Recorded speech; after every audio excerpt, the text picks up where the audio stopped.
자, 오늘 우리 말씀의 제목을 우리 다 같이 한번 말해 봅시다. 시작. 감사하는 한 명의 나병 환자. 한 번만 더 말해 봅시다. 감사하는 한 명의 나병 환자. 자, 오늘 본문을 좀 이해하기 위해서는 우리가 지도를 한번 볼 필요가 있을 것 같아요. 지도를 한번 떼어 주시기 바랍니다. 자, 이 지도를 보면 지금 예수님의 대부분의 사역이 저 위에 있는 갈릴리 호수 주변을 중심으로 해서 사역이 이루어졌습니다.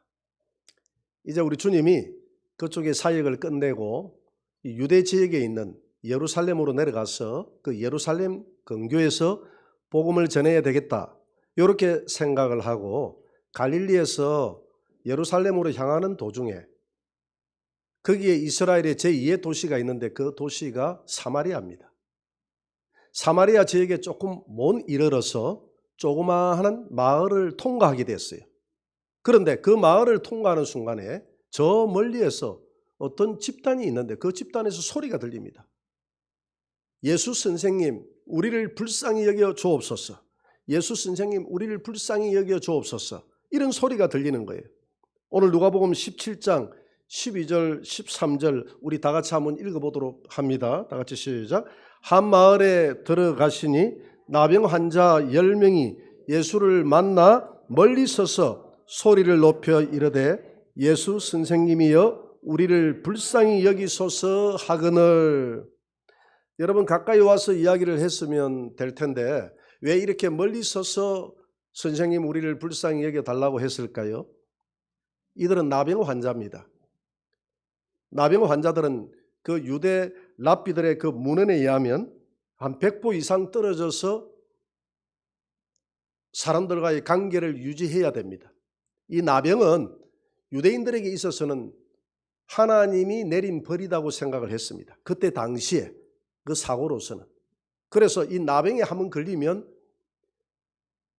가족과 함께 살 수가 없어요. 가족도 잃고 모든 자기의 관계에 있는 친구도 잃고 자기의 모든 사생활을 다 잃고 성 바깥으로 나가서 격리된 곳에서 생활을 했어야만 했습니다. 나병에 걸렸다는 것은 어쩌면 목숨은 살아있을지 몰라도 모든 사회생활로부터 단절이 됐기 때문에 죽은 목숨이나 마찬가지였다 이 말입니다. 사람들이 가까이 오면 나는 부정합니다, 나는 부정합니다 해서 사람들이 가까이 오지 못하도록 만들어서 서로 간에 이 전염을 피할 수 있도록 만들었습니다. 그리고 나병이 걸리면 이 눈썹도 빠지고 코도 뭉개지고 손도 뭉개지고 입도 뭉개지고 귀도 뭉개지고 발가락도 뭉개지고 다 모든 것이 뭉개져요. 그래서 사람들에게 혐오감을 줍니다. 그래서 사람답게 살아갈 수가 없기 때문에 나병 환자들이 모여 사는 한 마을의 집단을 이루어서 이렇게 정부에서 살도록 이렇게 배려를 했다 이 말입니다. 그런 환자들이 주님 앞에 나와서 주님이 지나간다는 이야기를 듣고 가까이 나올 수는 없지만은 저 멀리 서서 주여 선생님이여 선생님이여 우리를 불쌍히 여겨달라고 이렇게 소리를 쳤다 이 말입니다. 여러분, 힘들고 어려울 때 주님 앞에 나와서 긍휼히 여겨달라고 기도하시기를 바랍니다. 그래서 이 나병은 1897년도에 노르웨이의 의학자 한센시에 의해서 치료약이 개발이 됐습니다. 그래서 그분의 이름을 따서 한센시 병이다 이렇게 이야기하기도 하죠. 어느 목사님이 이 나환저촌에 들어가서 봉사활동을 했습니다. 그래서 그 나환저촌에 있는 분이 참 귀해서 이 목사님을 저녁에 초대를 해가지고 밤을 구워주는데, 겨울이에요. 화롯불에 밤을 구워주는데 그게 하룻불에 손을 넣고 밤을 이렇게 뒤척 하는데 자기 코에 살이 타는 냄새가 나는 거예요. 고기 굽는 냄새가 나는 거예요. 보니까 이 나병 환자의 손에 이 불이 걸려가지고 지금 자기 손이 타고 있는데도 감각이 없으니까 손에 불이 타는지도 모르고 이렇게 그 불길에 손을 넣어서 밤을 뒤집고 있는 것입니다. 그래서 이 목사님은 이런 이야기를 했습니다. 우리가 살아가면서 고난 때문에, 고통 때문에 이 고통과 아픔을 내가 느낄 수 있다는 것이 복이다. 여러분, 우리 환경 때문에 아픔을 느낀다면, 또 여러분들의 건강 때문에 아픔을 느낀다면 그것 때문에 내가 복이라는 것을 한번 되새겨 보시기를 바랍니다. 그래서 하나님은 오늘 이 성경 본문을 통해서 성경 본문에는 나병에 관련된 많은 이야기들이 나옵니다. 이 나병 환자의 이야기를 통해서 우리에게 주고자 하는 교훈이 있어요. 그 교훈이 뭐냐면 오늘 에베소서 4장 17절 이후에 잘 나와 있습니다. 같이 한번 읽어볼까요? 그러므로 내가 이것을 말하며 주 안에서 정언하노니 이제부터 너희는 이방인이 그 마음에 흠악한 것으로 행함같이 행하지 말라. 그들의 총명이 어두워지고 그들 가운데 있는 무지함과 그들의 마음이 굳어짐으로 말미암아 하나님의 생명에서 떠나 있도다. 그들이 감각 없는 자가 되어 자신을 방탕에 방임하여 모든 더러운 것을 욕심으로 행하되, 여러분 우리는 이 나병 환자처럼 감각이 없는 자라고 그랬습니다. 마음이 무디어져 있다고 그랬어요. 그래서 우리가 죄 가운데 살아가도 그게 죄인 줄 알지 못하고 우상을 섬겨도 그것이 얼마나 아픈 것인지 줄 모르고 내 영혼의 아픔을 모르고 하나님을 떠난 인생이 얼마나 불행한 줄 모르고 살아가는 감각 없는 우리 인간의 모습을 오늘 이 나병 환자에 비유를 했다 이 말입니다. 나병 환자는 감각이 없어요. 이 세상 사람들은 하나님의 품을 떠난 것이 얼마나 악하고 그것이 위험한 것인가를 모르고 있다 이 말입니다. 그래서 우리는 감각을 다시 살려야 될 줄 믿습니다. 다윗은 시편 6편 6절에서 자기의 죄 때문에 이렇게 고백하고 있습니다. 같이 한번 읽어볼까요? 내가 단식함으로 피곤하여 밤마다 눈물로 내 침상을 띄우며 내 요를 적시나이다. 이 다윗은 좀 허풍이 세요. 밤마다 눈물로 자기 침상을 둥둥 띄운다고 그랬어요. 여러분 이 시편은 이 문학 작품이거든요. 그러니까 이걸 과장법이라고 하는데 이런 과장법을 썼던 이유는 그만큼 하나님 내 안에 있는 이 죄 때문에 내가 아프다는 겁니다. 여러분 이런 감각이 다윗처럼 우리도 소생되어 살아나야 될 줄 믿습니다. 아프면 아프다고 이야기해야 돼요. 내가 잘못했으면 그 잘못된 것 때문에 하나님 앞에 아파할 수 있는 그런 마음들이 회복되어야 될 줄 믿습니다. 우리의 삶이 너무 아픕니다. 코로나로 인해서 아프고 가정이 깨져서 아프고 사업에 실패해서 아프고 고칠 수 없는 불치의 병 때문에 아프고 자녀가 말을 잘 안 들어서 아프고 사람과의 관계가 깨져서 아프고 건강을 잃어서 아픕니다. 그런데 하나님은 우리가 진정으로 아파해야 될 부분이 있다는 것입니다. 바로 내가 하나님 앞에 바로 서지 못하는 것 때문에 여러분 더 아파하시기 바랍니다. 하나님 앞에 바로 서서 살아가지 못하면서 내 마음에 없는 이 감각 때문에 더 아파하시기 바랍니다. 그래서 오늘 이 나병 환자처럼 주님 앞에 내가 아픕니다. 나의 아픔을 고쳐주세요. 하나님 앞에 간절히 기도하고 부르짖고 나아가게 되기를 주의 이름으로 축원합니다. 너 혼자 그 고난을 감당하지 말고 세상 방법으로 그 고난을 해결하려고 하지 말고 오늘 나병 환자처럼 불쌍히 여겨달라고 하나님 앞에 나가서 그 고난의 짐을 내려놓고 간구하시게 되기를 주의 이름으로 축원합니다. 이번 다니엘 기도회 때 우리가 은혜를 많이 받았습니다. 다니엘 기도회 주제곡이 뭡니까? 주의 보좌로 나아갑니다. 주의 보좌로 나아갑니다. 주의 엄성을 바라봅니다. 두 손을 들고 겸비함으로 하나 되어 주께 나아갑니다. 주의 은혜에 목마릅니다. 주의 엄성을 사모합니다. 두려워 말라 평안하라 강건하라 강건하라 하늘의 문 여기까지 좀 합시다. 여러분 주의 보좌로 나아갑시다. 내가 목이 마르다고 하나님 은혜에 목마르다고 두 손을 들고 하나님의 음성이 그립다고 하나님 앞에 기도합시다. 그러면 하나님은 우리에게 두려워 말라 평안하라 강건하라 이렇게 우리를 위로할 줄 믿습니다. 하늘의 문을 열어달라고 하나님 앞에 기도합시다. 이렇게 목마르다고 이야기하면, 아이들이 목마르다고 이야기하면 엄마가 안아다가 젖을 주잖아요.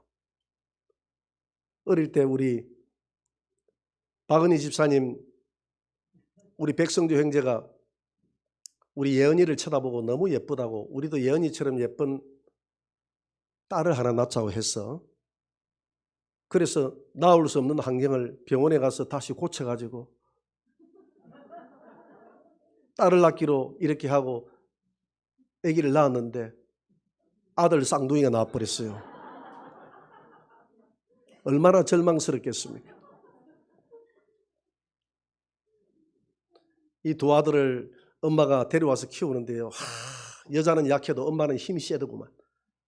얘가 안아달라고 하니까 얘가 안아달라고 하고 서로 싸우니까 두 손을 가지고 번쩍 들어 이래 앉더라고. 우리 사모가 보기에 애처로운지 큰아들 은우를 데리고 왔습니다. 은우가 조금 동생 은찬이보다 작아요. 그래서 제가 그랬습니다. 어쨌든 젖을 많이 먹여서 은찬이보다 크게 해서 보내라. 그래서 애가 울면 젖을 먹여요. 젖을 다 먹고 나면 이렇게 입을 가지고 이 젖 꼭지를 뱉어내요. 뱉어낼 때 내가 가져가 가지고 더 젖꼭지를 물려 가지고 쑤시 넣어서 더 억지로 먹였습니다. 너 더 먹어야 돼. 더 먹고 너 더 커야 돼. 너 어쨌든 은찬이보다 우리 집에 나아갔을 때는 더 커야 된단 말이야. 너가 형이단 말이야. 이렇게 해가지고 억지로 먹였는데 또 그렇게 먹이니까 또 먹더라고요. 그래서 몇 번 또 밀어내면 또 먹이고 이렇게 했던데 지금 실제 은우가 더 크거든요. 그때 제가 부지런히 먹인 것 때문에 그렇습니다. 근데 이 애들이 배가 고프고 목이 마르면 막 그 우유 달라고 그렇게 부르짖잖아요. 그러면 예민하는 엄마가 없잖아요. 아이들이 넘어지면 다 웁니다. 자기가 일어날 수 있는데도 엄마가 이렇게 세워줄 때까지 막 울어요. 그리고 자기 아픈 손을 갖다가 내밀어서 호호해달라고 막 이렇게 하잖아요. 그러면 엄마가 가가지고 아기를 안아주고 아픈 부위를 만져주고 감싸줍니다. 여러분, 하나님 앞에 우리가 부러지자면 하나님도 우리를 만져주고 우리를 안아주고 그렇게 하시는 분이심을 믿으시기 바랍니다. 내 자녀가 돌을 달라고 하면, 떡을 달라고 하면 돌을 줄 자가 없다고 그랬잖아요. 생선을 달라고 하면 뱀을 줄 자가 없다고 그랬잖아요. 너희 부모도 좋은 것을 자식에게 줄 아는데 하물며 하늘에 계신 너희 아버지께서 부르짖는 너희들에게 좋은 것으로 주지 않겠느냐. 그래서 예레미야 33장 3절에서는 너는 내게 부르짖어라. 내가 내게 응답하겠고 내가 알지 못하는 크고 은밀한 일을 내게 보일 것이다. 여러분, 하나님 앞에 부르짖어 기도하시기 바랍니다. 기도하면 반드시 하나님은 우리에게 응답해 주시는 하나님이신 것을 믿으시기 바랍니다. 하나님은 손이 있어요. 우상은 시편 115편 5절에 보니까 우상은 눈도 없고 코도 없고 입도 없고 귀도 없고 발도 없고 손이 있어도 만지지 못한다고 그랬어요. 눈이 있어도 보지 못한다고 그랬어요. 코가 있어도 우상은 만지지 못한다고 그랬어요. 그런 우상 앞에 나가서 만져달라고 응답해달라고 기도하지 말고, 눈이 있어서 볼 수 있고 코가 있어서 냄새를 맡을 수 있고 귀가 있어서 들을 수 있고 입이 있어 말할 수 있고 손이 있어서 너를 도울 수 있는 그 하나님 앞에 나가서 기도하라고 했습니다. 여러분, 오늘 이 나병 환자들이 예수님 앞에 나와서 우리를 불쌍히 여겨달라고 기도했던 것처럼 고난이 오고 어려움이 올 때 여러분 혼자 그것을 가슴에 안고 끙끙거리지 마시고 우리의 구원자 되시고 우리를 지켜보시는 그 하나님 앞에 기도하게 되기를 주의 이름으로 축원합니다. 제가 우리 교회 짓는 이야기를 몇 번 했습니다. 교회 공사를 시작했는데 싸게 해준다는 말에 그 사람을 데리고 공사해야 돼. 싸게 해준다는 말에 이제 앞으로 안 쏟기로 했어요. 그런데 싸게 해준다고 하면 자꾸 관심이 가요. 그렇게 해서 공사를 했는데 이분이 빚만 올려놔 놓고 어느 날 사라지고 나타나질 않는 거예요. 당황했습니다. 어떻게 해야 될지 몰라서 우리 마산에 있는 우리 동서가 법무사로 근무를 하고 있어요. 그래서 그분에게 물어봤습니다. 형님, 이런 일이 당했는데 어떻게 해야 되겠습니까? 그랬더니 이분이 하는 말이, 동령아, 어릴 때부터 그분하고 잘 지내왔거든요. 너는 군에만 있다가 와서 너 세상을 너무 모른다. 너는 세상에 나와서 사람들을 대면할 때 지금 사기꾼하고 내가 이야기한다 이렇게 생각하고 사람들하고 대화를 해야 되느니라. 그렇다고 해서 내가 여러분들을 그렇게 대하지는 않습니다. 가르쳐 주더라고요. 그렇게 하고 이야기를 해야지. 내가 이 일을 해보니까 전부 그런 끈으로 다 내가 이 일을 하고 있다. 또 사실이 또 어느 정도로 맞는 것 같아요. 그렇게 해서 내용 증명서를 보내라더라고요. 그래서 내용 증명서를 보냈더니 그렇게 한 달 내내 연락이 오지 않은 분이 연락이 왔어요. 노름하고 이렇게 다 돈을 다 없애버렸다 하더라고요. 그래서 포기각성만 해서 보내세요 해가지고 보내놓고 나니까 암담해요. 이제 돈도 다 떼어버리고. 내가 보니까 이분은 한 3분의 1 정도 돈을 투자하고 3분의 1은 다 떼먹은 것 같아. 하나님 이거 큰일 났습니다. 이거 어떻게 해야 되겠습니까? 그래서 그때 하나님 앞에 엎드려 기도해야 되겠다라는 생각이 들었어요. 그래서 낮에는 교회 건축을 하고 밤에는 기도실을 찾아서 기도했습니다. 낮에 뭐 건축을 했다고 하니까 내 혼자 무슨 건축을 할 수 있겠습니까? 제가 울타리나 이렇게 만들었죠. 제가 군에 있을 때 울타리 나무를 가지고 이렇게 비켜가면서 탁탁탁 예술적으로 만들어가지고 한번 칭찬받은 적이 있거든요. 그걸 기억해가지고 나무 사가지고 목재소 가가지고 끊어가지고 페인트 칠해가지고 똑딱똑딱 하니까 그래가지고 구덩이 파가지고 그 울타리 심으니까 그래도 모형이 되니까 그래도 보기가 좋더라고요. 그 울타리는 마지막에 해야 되는 게 울타리인데 내가 그렇다고 해서 건축을 할 수는 없으니까 울타리라도 미리 해두자. 나중에 그 울타리도 미리 만들어 놓으니까 건축하는데 방해가 되더라고요. 자갈이나 깔고 또 옆에 가가지고 1층에 그 하수구를 놔야 되지 않습니까? 그래서 그 반장한테 옆에 일하는 반장한테 물어가지고 하수구도 넣고 이렇게 하다 보니까 한 달이라는 세월이 흘렀습니다. 그 기간 동안에 낮에는 그렇게 일하고 밤에는 무측산을 찾아가려고 했는데 무측산을 찾을 수가 없었어. 그때는 내가 지리를 잘 몰랐습니다. 그래서 장신대학교 기도원을 찾았습니다. 기도실을 찾았어요. 2층에 있는데 거기서 기도를 해보니까 목소리가 다 새 나가요. 안 되겠더라고. 나는 더 크게 부르짖고 기도해야 되는데. 그래서 기도실을 찾아서 지하로 내려와 봤습니다. 지하에 내려오니까 기계실이 있어요. 윙 하고 돌아가는 기계실이 있는데 이 기계 소리 때문에 내가 아무리 소리를 질러도 밖에서는 모르겠구나. 그래서 앞에 보니까 기계실 앞에 조그마한 쪽문이 있길래 한번 살 열어보니까 캄캄한 터널 같은 게 있는데 아무것도 안 보여요. 됐다. 안에 더듬어 보니까 아무것도 없어. 여기가 내 기도실이다. 밤마다 올라가서 하나님 앞에 기도했습니다. 하나님 손을 들고 펑펑 울면서 살려주세요. 하나님 살려주세요. 나는 지금 돈도 없고 그렇다고 해서 돈을 구할 수 있는 얼굴이 두껍지도 않고 나는 방법이 없습니다. 나는 방법이 없습니다. 하나님 도와주세요. 도와주세요. 그렇게 기도한 지가 얼마나 기도했는지 모르겠어요. 하여튼 하나님 도와달라고 기도했습니다. 기도했는데 어느 날 우리 교회에서 한 50m에서 100m 정도 떨어진 곳에 돼지국밥집이 있었는데 돼지국밥집 사장이 찾아왔어요. 나이가 내보다 한 10살 많은 그때 당시에 사장이었는데 어이 이 목사 이 어떻게 된 일이요? 어떻게 이 집이 요즘 안 올라가요? 그래서 제가 자초지종을 이야기했습니다. 그랬더니 내가 지어줄까? 그래서 내가 아니 형님이 이걸 어떻게 지으시려고 그러십니까? 내 돈이 없어요. 돈이야 너희들 나중에 교회 세우고 나면 성도들 오면 헌금하잖아. 네, 헌금하죠. 그럼 그 헌금 그다가 내한테 주면 되잖아. 그러면 되죠. 그러면 됐지. 그래서 집을 그 돼지국밥집 사장이 지어줬습니다. 할렐루야. 여러분 어려움이 올 때 기도하면 돼지국밥집 사장을 하나님이 보내실 줄 믿습니다. 이거 기적이에요. 앞으로도 좀 어려우면 우리 앞으로 좀 교회가 더 필요하면 그 골방에 들어가서 좀 기도를 해야 되겠다고 생각합니다. 이제는 이제 돼지국밥집 아니라 소고기 국밥집 사장을 보내서 하나님이 또 응답을 해줄 줄 어떻게 압니까? 우리가 하나님 앞에 엎드려 기도하면 하나님은 어떤 방법이든지 하나님은 하나님의 방법대로 우리에게 응답하시는 하나님이신 것을 믿으시기 바랍니다. 절대 허공을 치지 않아요. 고난은 아파요. 그때 당시에 얼마나 저도 절망적이겠습니까? 군에서 있으면서 예편을 해가지고 나와가지고 다 퇴직금 다 사기당해버리고 전도사 3년 생활하면서 겨우 그래도 마산영광교회에서 땅을 사줘서 저 지을 거라고 성도들이 그래도 자원군인교회에서 헌금을 해서 그 돈 가지고 했는데 이거마저 또 다 떼어버리니까 하여튼 하나님 앞에 만남의 복을 달라고 했는데 만나는 사람들마다 다 사기꾼만 만나게 해주는 거예요. 지금 돌아보니까 그게 내게는 만남의 복이었어.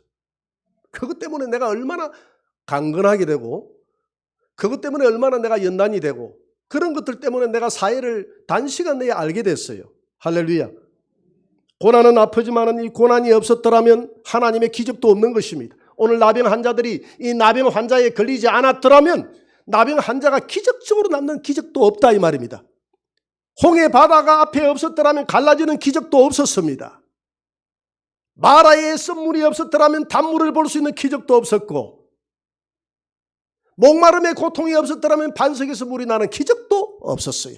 배고픔의 고통이 없었더라면 하늘에서 떨어지는 만나의 은혜도 없었을 것입니다.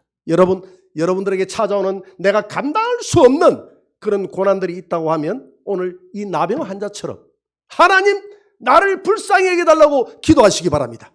이런 고난은 하나님의 기적을 볼 수 있는 좋은 기회라고 생각하고 하나님 앞에 그 고난의 위기를 기회로 삼으시기를 주의 이름으로 축원합니다.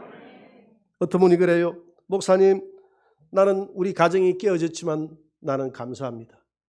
나는 예수를 만나서 나는 영생을 얻었기 때문에 후회하지 않고 나는 절대 돌아가라고 해도 돌아가고 싶지 않고 이 예수님만 붙들고 나는 살아가고 싶습니다. 예수님을 만난 그 영생의 기적을 그 아픔을 통해서 기회로 삼았던 사람의 고백입니다. 여러분 다니엘 기도회 때 이번에 은혜를 많이 받았는데 2016년도 다니엘 기도회 때 최선자라는 분이 간증을 했습니다. 그림 한번 떼어주세요. 이분 아십니까? 귀신 무당력 1인자 최선자. 여러분 이분 무당 역할은 이분이 다 했죠. 그죠? 자기보다 무당 역할을 잘했던 사람이 없었대요. 그 자기는 이 역을 감당하기 위해서 무당 구다는 데 가가지고 그걸 관찰도 하고 촬영도 해오고 그게 목소리까지 전부 다 녹음을 해가 와가지고 집에서 혼자서 그렇게 춤추고 연습을 했대요. 그렇게 노력하고 연습했더니 자기가 이 역할에 대해서는 1인자가 됐대. 자기가 예수를 믿는다고 하니까 사람들이 자기가 연예인인데 무당인 줄 알고 무당 되시는 분도 예수를 믿습니까? 이렇게 한다고 하는 거예요. 얼마나 그 역할을 잘했으면. 그런데 이분이 예수 믿기 전에 불교를 믿었는데 불교 신자들이 다 무속을 섬기잖아요. 그렇게 무속을 섬기고 특별히 자기 남편은 교회다고 하면 혐오감을 가졌대요. 교회하고 담을 쌓고 살았대. 세상적으로는 부러움이 없었다는 거예요. 인기 연예인이 되다 보니까 돈도 많이 벌고 자기 남편도 엄청나게 그 연예인 작가로서 돈을 참 많이 벌고 해서 강남에 가장 노른자 위에 좋은 집도 가지고 남부럽지 않게 이렇게 아이들도 고액가해를 시켜가면서 이렇게 떵떵거리며 살았다는 거예요. 영원히 그렇게 살 줄 알았대요. 그런데 자기 가정에 위기가 찾아왔는데 남편이 알 수 없는 병에 걸려서 시름시름 죽어가는 것입니다. 오랜 병 끝에 부자 없다는 이야기 있잖아요.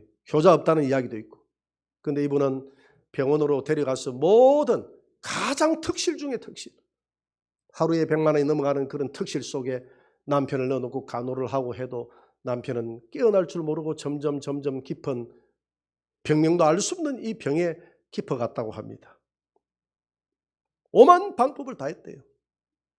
좋다는 약은 다 먹여봤대요. 심지어는 애들 태를 먹이면 벌떡 죽었던 사람도 일어난다는 이야기를 듣고 그 태를 찾아서 전국 방방곡곡을 찾아 헤맸대요. 하여튼 이분이 연기도 지독하게 노력해서 잘했던 것처럼 사회생활도 가정생활도 지독하게 열심히 살았더라고요.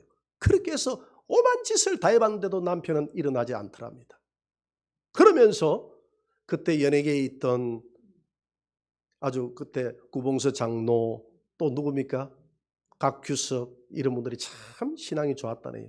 그런 분들을 통해서 또 연예인, 목사님 이런 분들이 찾아와서 복음을 전해서 자기 남편이 처음에는 거절을 했는데 한 번 찾아오고 두 번 찾아오고 포기하지 않고 찾아와서 계속 기도해 주는 그들의 감동에 마음의 문을 열고 여보 나 이제 예수 믿기로 했어. 그렇게 하더라는 거예요. 그러면서 당신도 교회를 가. 그래서 지푸라기도 잡는 심령으로 교회를 찾아왔어. 교회에 찾아왔어. 이렇게 다니다 보니까 영생 되신 예수님을 만난 거예요. 남편은 훗날 건강이 좀 회복되어져서 그렇게 자기와 더불어서 믿음 생활 잘 하다가 천국으로 갔다고 그래요. 자기는 모든 재산도 다 잃어버리고 모든 것을 좋은 것을 세상 것은 다 잃어버렸지만 다시는 옛날로 돌아가고 싶지 않다는 이런 간증을 했습니다. 자기는 그 고난의 터널을 겪어오면서 내가 물질도 잃고 세상에 모든 연예인으로서 연애 생활도 제대로 못하잖아요. 모든 것 다 잃었지만은 오직 내가 얻은 것은 예수 그리스도 안에서 영생을 얻었다는 겁니다. 믿으십니까? 이것이 나에게는 가장 소중하다는 것입니다. 오늘 본문에 보니까 10명의 나병 환자가 치유를 받았어요. 근데 9명은 현상적인 것에만 눈이 어두워서 현상적인 복에만 눈이 어두워서 주님을 찾지 못하고 그들은 영생을 잃어버렸습니다. 그들은 돌아가다 보니까 병이 나았어요. 아, 내 병이 나았네. 그러니까 누가 생각이 났습니까? 가족이 생각이 났습니다. 가족에게 달려갔습니다. 내 병이 나았습니다. 내 병이 났어요 여보. 아이들아 이제 우리는 떵떵거리고 행복하게 살아갈 수 있게 됐다. 그리고 아마 잔치를 했을 겁니다.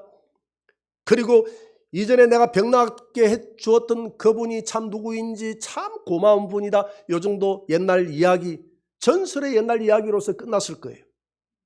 그런데 한 분은 도저히 나을 수 없는 이 병이 나은 것은 내 힘으로 나은 것이 아니라 이것은 하나님이 내게 긍휼을 베풀어 주신 하나님의 은총이라는 것을 깨달았습니다. 오늘 그래서 17장 15절에 이분은 이렇게 이야기합니다. 같이 읽어봅니다. 그 중에 한 사람이 자기가 낳은 것을 보고 큰 소리로 하나님께 영광을 돌리며 돌아와 큰 소리로 이 병은 하나님이 치유하셨다.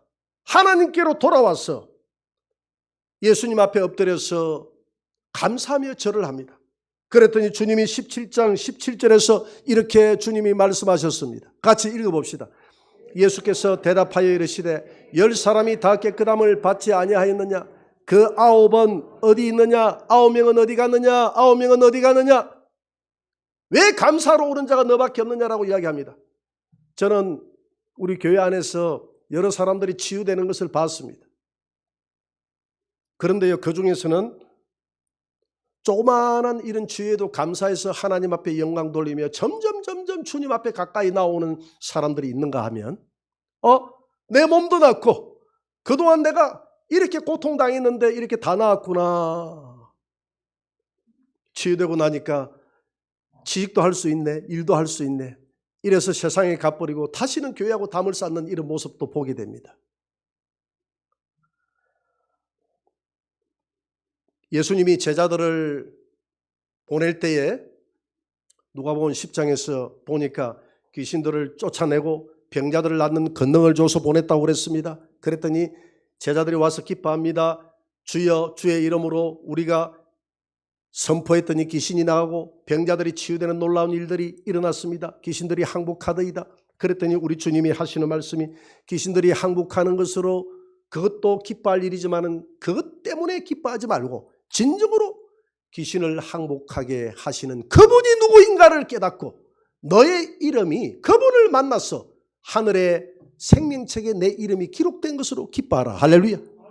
지금 이 9명의 나병 환자들은 자기들이 병이 치유됐던 기적 때문에 기뻐하고 즐거워했지만은 우리 예수님은 그것도 기뻐하고 즐거워할 일이지만은 진정 그것 때문에 기뻐하고 즐거워해야 될 문제가 아니라 그것 때문에 그 기적을 일으키신 하나님을 만나고 그 기적의 근원 되신 예수 그리스도 앞에 나와서 그분을 통해서 네가 구원을 받고 영생을 얻었던 것 때문에 기뻐하고 즐거워하라. 할렐루야. 이스라엘 백성들이 너무너무 고통스러웠습니다.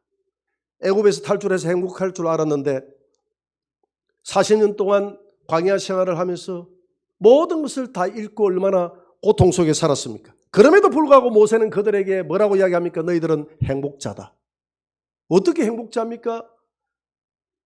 여러분, 오히려 세상에 있는 사람들은 하나님을 몰라도 집 짓고 가정 지키고 농사 짓고 당시에 떳떳하게 살았던 그들이 더 행복자지. 나는 집도 한 칸 없는 이스라엘 백성들 옷 한 벌 가지고 40년 동안 살았는데 내일이라는 보장이 없는데 어째서 우리가 행복자입니까? 그때 모세는 이야기합니다. 어느 민족이 하나님의 영광을 받느냐? 어느 민족이 하나님의 기적을 받느냐? 어느 민족이 나는 너의 하나님이 되고 너희들은 내 백성이 되리라고 하나님이 말씀하셨느뇨? 그것 때문에 너희들은 행복자다. 믿으십니까? 이 사실을 깨닫는 자는 행복자인 줄 믿으시기 바랍니다. 오늘 10명의 문둥병자 이 나병 환자들 중에서 오직 한 명만이 이것을 깨달았다 이 말입니다. 예수 그리스도를 만나서 구원 얻었던 이것이 자신의 행복이라는 것을 깨닫고 영생 얻고 구원 받았다고 주님이 선포하지 않습니까? 19절에 보니까 그에게 이르시되 일어나 가라. 내 믿음이 너를 구원하였느니라. 너의 믿음이 너를 구원하였느니라. 여러분, 예수 그리스도가 하나님의 아들이시여 그분이 하나님이라는 것을 믿는 도마의 고백, 나의 주 나의 하나님이십니다라는 이 고백을 할 수 있는 자가 행복자인 줄 믿으시기 바랍니다. 오늘 이 나병 환자가 이 고백을 하기까지 이런 고난의 순간이 있었기 때문에 이런 고백이 나왔던 거예요. 여러분, 오늘 우리가 살아오면서 올 한 해 특별히 우리 대한민국의 자영업자들이 너무 아파요. 지금 코로나가 창궐한다고 하니까 아마 오늘 되면 또 전국의 2단계를 또 하게 될지도 모르겠습니다. 또 뭐 잘못하면 서울 같은 경우는 2.5단계로 넘어간다고도 하는데 자영업자들이 살아날 길이 없어요. 이제 좀 살만하니까 또 이러네. 우리만 죽어나네. 그래요. 너무너무 힘듭니다. 개척교회 많은 목회자들이 아파하고 있어요. 아파하고 있어요. 너무너무 힘들어합니다. 하박국 선지자가 고백했습니다. 그러나 무화과 나무가 무성하지 못하고 포도나무에 열매가 없고 감람나무에 소출이 없고 우리의 양이 없고 외양간에 소가 없을지라도 나의 구원의 하나님, 그 구원의 하나님이 예수님이신 줄 믿습니다. 그분 때문에 나는 기뻐하고 즐거워하고 감사하노라. 여러분들에게 찾아온 그 고난이 하나님 앞에 가까이 나아가는, 그래서 하나님의 영광을 바라보고 영광을 체험할 수 있는 기회가 되기를 바랍니다. 힘들고 어려울 때 오늘 나병 환자들처럼 부러지죠. 아프다고 하나님 앞에 기도하시기 바랍니다. 눈이 있고 입이 있고 귀가 있고 손이 있어 도울 수 있는 그 하나님, 오늘 예수님이 그들의 기도 소리에 그들의 처절한 부르짖음에 외면하지 않았듯이 여러분들의 그 부르짖음과 여러분들의 그 눈물을 우리 주님은 외면하지 않으실 것입니다.